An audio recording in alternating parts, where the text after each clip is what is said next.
Assalamualaikum warahmatullahi wabarakatuh. Perkenalkan dengan saya Nurul Azizah dari Universitas Bina Sarana Informatika, Program Studi Manajemen Fakultas Ekonomi dan Bisnis 2019. Di sini saya akan menjelaskan tentang penggunaan perangkat hardware untuk pelayanan publik guna memenuhi tugas pengantar teknologi informasi dan komunikasi.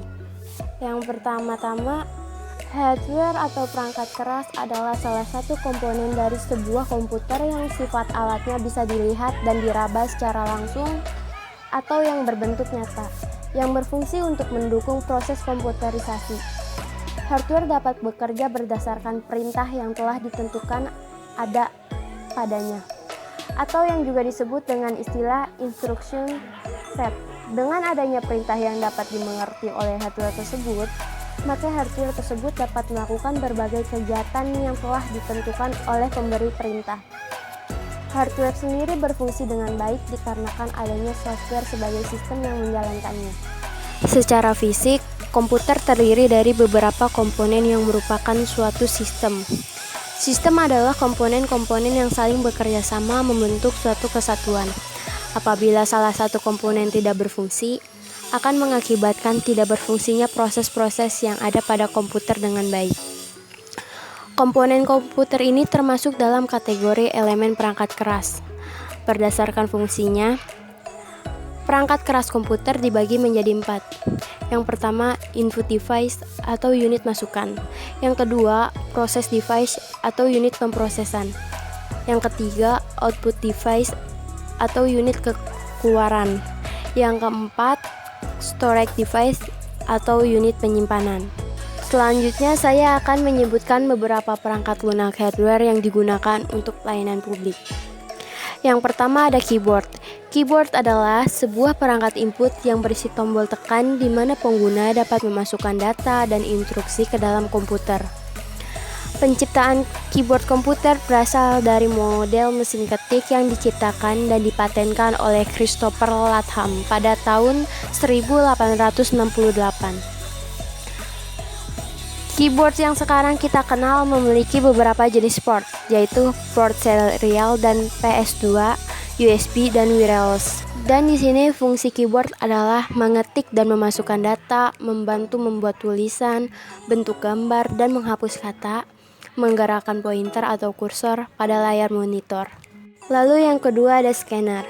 Scanner sendiri adalah sebuah alat yang dapat berfungsi untuk mengcopy atau menyalin gambar atau teks yang kemudian disimpan ke dalam memori komputer. Fungsi scanner ini mirip seperti mesin fotokopi. Perbedaannya adalah mesin hasil scanner dapat ditampilkan melalui monitor terlebih dahulu, sehingga kita dapat melakukan perbaikan atau modifikasi dan kemudian dapat disimpan kembali dengan baik dalam bentuk file, teks maupun file gambar.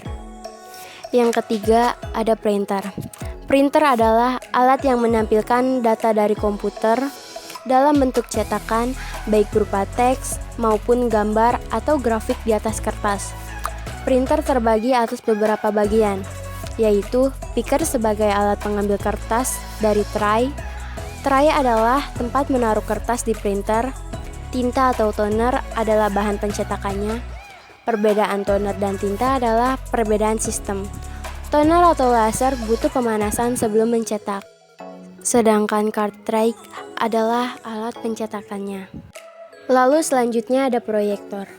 Mengacu pada pengertian proyektor, fungsi proyektor adalah untuk menampilkan objek atau data berupa teks, gambar, atau video yang ada di dalam komputer atau laptop pada sebuah layar atau dinding.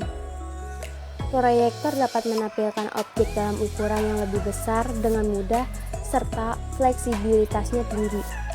Fungsi proyektor adalah yang pertama alat presentasi, yang kedua media informasi kepada publik, dan yang ketiga media hiburan atau home theater. Dan yang terakhir ada speaker. Speaker adalah perangkat keras output yang berfungsi mengeluarkan hasil pemrosesan oleh CPU berupa audio atau suara. Speaker juga bisa disebut alat bantu untuk keluaran suara yang dihasilkan oleh perangkat musik seperti MP3 player, DVD player, dan lain sebagainya. Speaker atau pengeras suara memiliki fungsi untuk merubah gelombang elektrik atau listrik menjadi audio atau gelombang suara. Speaker ini digunakan untuk menyampaikan informasi kepada para audiens yang ada di ruangan tersebut.